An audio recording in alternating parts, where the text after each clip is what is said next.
अगर राजा के मुंह से निकला हुआ कोई शब्द है तो वो तो वचन की तरह से होता है, और आपने फिर वाचा दिए तो समझ लो ये तो हॉस्पिटल तो बन गया। लोग आपके बारे में, आपके साथी, आपके लोग कहते हैं कि राय साहब के सामने मुख्यमंत्री तक की कोई जबान नहीं है, जो वो चाहते हो करा दे। तो कम से कम बेटी से मत हारिए। अस्पताल का जो कंफ्यूजन क्रिएट कर दिया गया है, अभी 18 सेक्टर में बनेगा, शहबाजपुर खालसा में बनेगा, जो है स्वराज में बनेगा, या भगवानपुर रामगढ़ में बनेगा। कम से कम इन लोगों से आपने वचन दिया है, उन्होंने आपको दस्तक के लिए जमीन दी है, उनकी वचनबद्धता होनी चाहिए। मैं कोई युद्ध करने नहीं गया था, मेरा आपसे कोई युद्ध नहीं, मैंने हमेशा आपको मित्र कहा, आज भी कहता हूं, आप मेरे सांसद हैं। आज मुझे आप ये बताइए, पूरे गुड़गांव क्षेत्र के अंदर सांसद महोदय कौन सा ऐसा बूथ है जहां लोगों ने मुझे वोट दिया? आपके परिवार में मेरा ख्याल हिंदुस्तान में पहला परिवार होगा जिसके अंदर दो मंत्री हो, केंद्र में भी हो और प्रदेश में भी।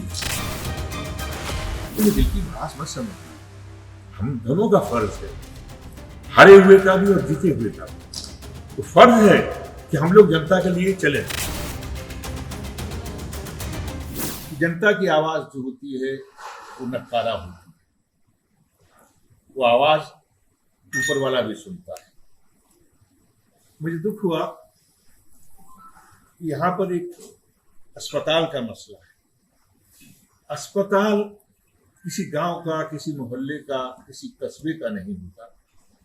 अस्पताल जनजीवन की सुविधाओं के लिए जरूरत का सामान, जरूरत के लिए एक इमारत नहीं, बल्कि वो स्थान होता है कि जहां लोग आके अपनी जिंदगी की दुआएं मांगते हैं और ईश्वर जो है उनकी सुन लेता है और अच्छे होकर चले जाते हैं। रेवाड़ी के अस्पताल की जो सिटी हॉस्पिटल है, उसकी जो हालात है आज, अभी बरसात के अंदर जो हालात हुए, जो नवजात शिशुओं का जो एक वार्ड था उसमें पानी घुस गया। सरकारें किसी की भी रही हो, मैं उस पर ये नहीं कहूंगा कि इसकी सरकार में हुआ, उसकी सरकार में। सरकार किसी की भी रही हो, लेकिन उसकी जर्जर स्थिति इस बात का सबूत है कि लोगों की मांग है कि अस्पताल आए। उसके पीछे और भी बहुत सारे कारण हो सकते हैं। शहबाजपुर खालसा, वहां की एक आवाज उठी, गोकुलगढ़ की एक आवाज उठी, माजरा स्वराज की एक आवाज उठी, एक भगवानपुर रामगढ़ की आवाज उठी। मुझे शायद इस बात में इतनी चेतना ना मैं लेता, क्योंकि ये प्रदेश की सरकार का मसला है, लेकिन सांसद बहुत मजबूत होते हैं। मेरी सरकार भी नहीं थी, देश में भी और प्रदेश में भी। मैं समाजवादी पार्टी का सांसद था, लेकिन मैं अटल बिहारी वाजपेयी जी की सरकार के अंदर नीतीश रेल मंत्री होते थे, जो वहां पर 20 साल से मांग थी आगरा में डीआरएम ऑफिस की। मैं सीधा गया, जबकि मैं उनके सामने चुनाव में खड़ा हुआ था, अटल जी के सामने। मैंने उनसे टाइम लिया, मैंने कहा कि साहब ये एक मांग है, मैं किसी उद्घाटन में नहीं आऊंगा, मैं किसी में नहीं बैठूंगा, लेकिन ये मांग जो है रोजगार की मांग है। ये अब जो डिवीजन बन सकता है, इसको डीआरएम ऑफिस बनाना चाहिए। नीतीश जी से कहा, नीतीश जी ने कहा कि राज जी, मैं आपको इसका वादा करता हूं कि 6 महीने के अंदर ये अनाउंसमेंट हो जाए। काम कराने के लिए कोई जरूरी नहीं होता कि आप सांसद सरकार के हैं या गैर सरकार के, पर आपके तो बहुत बड़ा नाम है।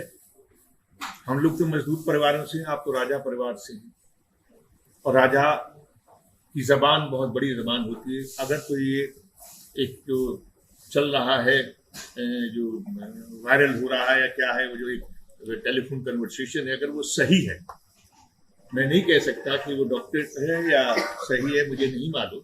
अगर वो सही है तो आपने तो उसमें तिरवाचा भर चुके हैं। अगर राजा के मुंह से निकला हुआ कोई शब्द है तो वो तो वचन की तरह से होता है, और आपने तिरवाचा दिए कि समझ लो ये तो हॉस्पिटल तो बन गया। वो कह रहा है साहब बस ये करवा दी तो ठीक है, उसके बाद एक जमीन चाहिए, ये कन्वर्सेशन में है कि वो वहां पर वाटर सप्लाई के लिए कुछ बनाना है।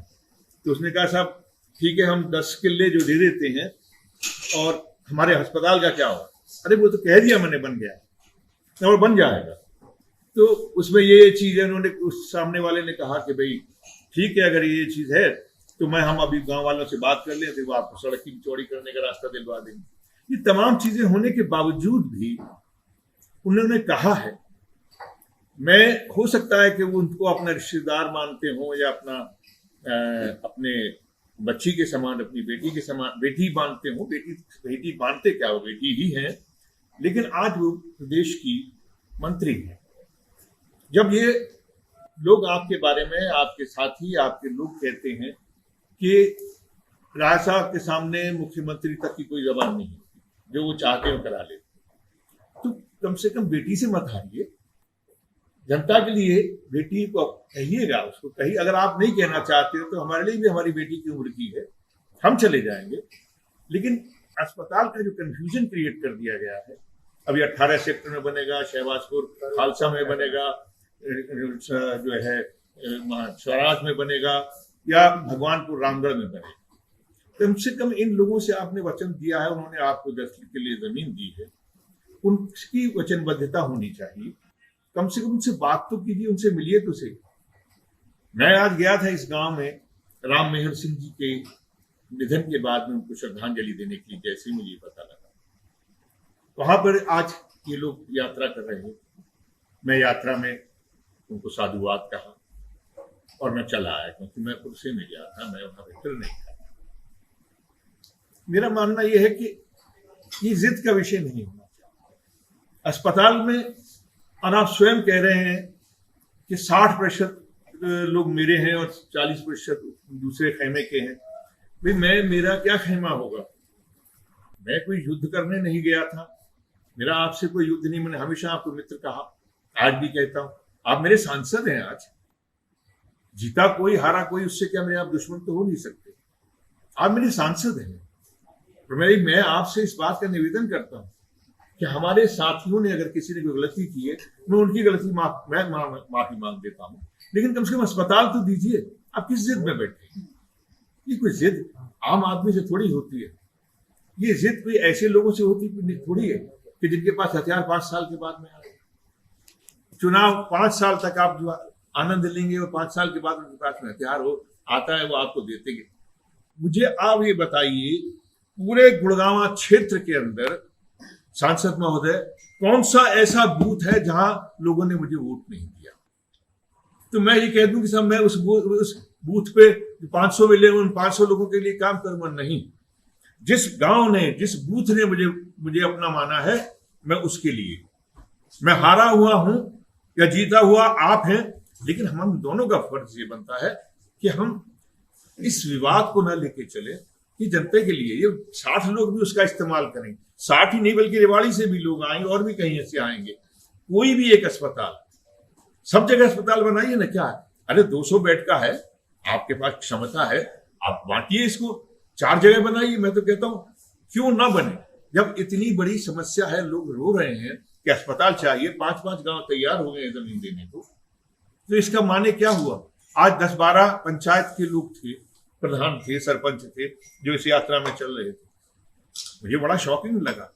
और मैं फिर आपसे निवेदन करता हूं, मैं रेवाड़ी में बैठा हूं, मैं रेवाड़ी से आपसे निवेदन करता हूं, आप मजबूत आदमी हैं, आप मंत्री रहे हैं सरकारें, और आज भी आप मंत्री हैं। आपके परिवार में, मेरा ख्याल हिंदुस्तान में पहला परिवार होगा जिसके अंदर दो मंत्री हो, केंद्र में भी हो और प्रदेश में भी। आप तो बहुत क्षमता वाले इंसान हैं। आपकी क्षमता के आगे अगर आप मुझे किसी अपने कारिंदे से कहलवा दीजिएगा कि आपसे मुझे कम मिलना है, या आप जो है हमारी स्वास्थ्य मंत्री जी से मुझे वक्त दिला दीजिएगा, मिल लूंगा। क्यों नहीं मिलूंगा भाई? मेरे अपने क्षेत्र के लोगों के लिए मैं मिलूंगा। मैं उनसे गुहार करूंगा कि आप यहाँ पर रेवाड़ी के अस्पताल को ठीक कीजिए। रेवाड़ी शहर के अंदर आप फैसला ही कर रहे हैं अभी 18 सेक्टर में देंगे या 13 सेक्टर में देंगे। सिटी हॉस्पिटल को आप क्यों नहीं? अभी आप देखिए बच्चों का क्या हाल, नवजात शिशु, जिन बच्चों को जो है इन्फेक्शन इतनी जल्दी लगता है। हम लोगों को, मैं जानता हूं कि इसमें जितनी बातें अपनी दिल की भड़ास निकाल रहा हूं मैं, लेकिन ये दिल की भड़ास मत समझिए। हम दोनों का फर्ज है, हारे हुए का भी और जीते हुए का भी। तो फर्ज है कि हम लोग जनता के लिए चले। जब मौका आएगा, पता नहीं, मैं 29 में चुनाव लड़ता भी हूं, नहीं लड़ता हूं। मेरे परिवार के लोग या मैं, मेरी उम्र या मेरी पार्टी मुझे यहाँ लड़ने देती है या नहीं देती, ये तो वक्त आएगा। लेकिन क्यों वचन दिया, बहुत छोटे आदमी ने वचन दिया था कि मैं यहाँ पे इस क्षेत्र के लिए हूं, इस क्षेत्र में बसने आया हूं, मैं सिर्फ आपका वोट लेने नहीं आया। मैं अपना एक छोटा आदमी वचन निभा रहा है, आप तो बड़े आदमी, आप सांसद भी हैं, मंत्री भी हैं और राजा भी हैं, आप तो सब कुछ है भाई।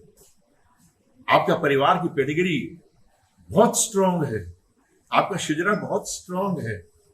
ऐसी बातें तो हम जैसे लोग नहीं करते। आप मत कीजिएगा प्लीज, ये सब लोग आपसे मांग रहे, हम भी आपसे मांग रहे। धन्यवाद।